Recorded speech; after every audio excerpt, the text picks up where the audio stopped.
There is a plant that contains more vitamin C than oranges and more calcium than milk. For 2,000 years, it prevented scurvy in sailors and malnutrition in European peasants. Then, suburban America declared war on it, with herbicides that generate billions in annual sales. Why did the lawn care industry criminalize nature's vitamin factory? Ancient Greek physicians prescribed it for lung infections and eye diseases.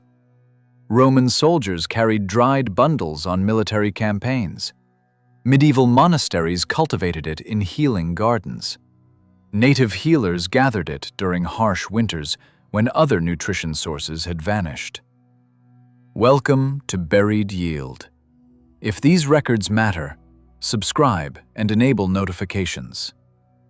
This is chickweed, Stellaria media, the star flower that grows in every climate where humans live.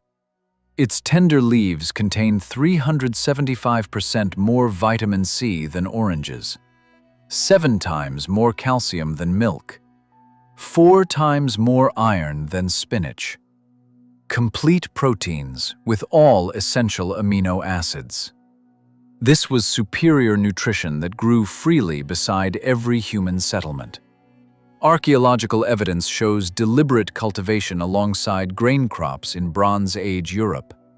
Roman texts describe it treating respiratory ailments. Pliny the Elder documented its use for eye infections and inflammation.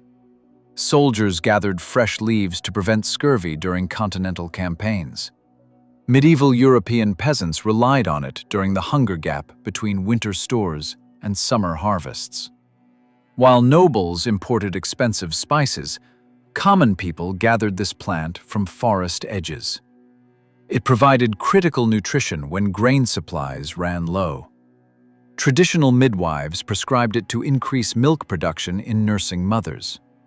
Village herbalists understood its mineral content supported healthy pregnancies. Monasteries grew it deliberately, calling it Stellaria for its star-shaped flowers.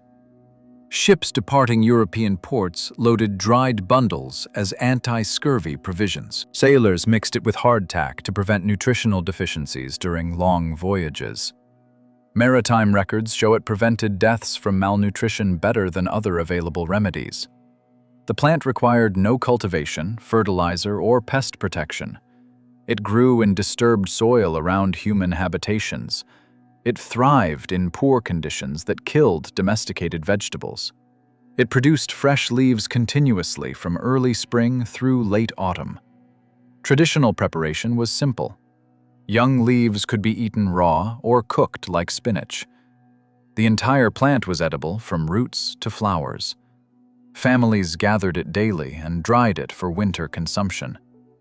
But this abundance threatened emerging commercial interests.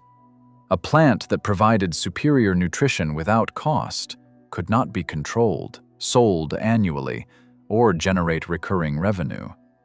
It represented nutritional independence that threatened developing food industries. The systematic destruction began with suburbanization in post-war America. Chemical companies needed civilian markets for herbicides developed during World War II. They found perfect targets in homeowner obsessions with perfect lawn monocultures. Property developers promoted manicured grass as symbols of social status. Homeowners associations mandated weed-free landscapes. Municipal ordinances prohibited unmaintained vegetation around residential properties. The plant became public enemy number 1 because it grew successfully where grass struggled. Its bright green leaves were impossible to ignore in uniform lawn environments. Its rapid spreading habit made it highly visible to neighbors focused on aesthetic conformity. Chemical companies launched sophisticated marketing campaigns targeting suburban homeowners. They published identification guides, labeling nutritious plants as noxious weeds. They sponsored advertisements showing frustrated families battling invasive vegetation. Scott's company began marketing herbicide products, specifically designed to kill broadleaf plants while preserving grass. They emphasized convenience and scientific precision over traditional land management approaches. By 1960, Americans spent millions annually poisoning the most accessible source of vitamin C on Earth because it disrupted landscape preferences.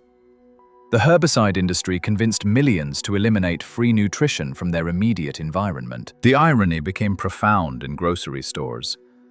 Health food sections sold chickweed supplements for premium prices, while homeowners sprayed identical plants with carcinogenic chemicals in parking lots outside. Modern research confirms what traditional cultures always understood. Studies document significant anti-inflammatory properties. Research verifies exceptional nutritional density, surpassing most commercial vegetables. European herbalists continue prescribing it, while American medicine moved toward synthetic supplements. Yet in America, it remains classified as noxious weed in most states. Agricultural extension offices publish eradication protocols. Professional landscapers apply millions of pounds of herbicides annually to eliminate plants providing superior nutrition to anything in nearby stores. The global herbicide market generates over $40 billion annually. Chemical companies sell products specifically formulated to kill plants, offering more vitamins than expensive supplements. Sales depend entirely on people viewing free nutrition as enemies. Suburban neighborhoods became nutritional deserts, maintained through constant chemical warfare against vitamin sources. Children grew up walking past superior nutrition daily, while families purchased expensive synthetic alternatives. The plant that prevented maritime scurvy and sustained European peasants through famines now survives in places where chemicals cannot reach. Urban vacant lots where it grows through concrete cracks. Rural areas where traditional knowledge persists. Fresh leaves still provide more vitamin C than citrus fruits. The protein profile still exceeds most vegetable sources. The mineral content still surpasses expensive supplements sold in stores surrounded by poisoned landscapes. Most people walk past it daily without recognition. They purchase vitamin pills containing synthetic versions of compounds this plant provides naturally. They pay premium prices for imported organic vegetables with inferior nutritional profiles. Emergency rooms treat nutritional deficiencies, while superior sources grow in sidewalk cracks outside hospital entrances. Families spend hundreds annually on supplements, while poisoning plants offering identical benefits freely. The systematic suppression of chickweed represents how traditional nutrition knowledge can be erased when it threatens commercial interests. It demonstrates how natural abundance can be criminalized to create profitable dependency.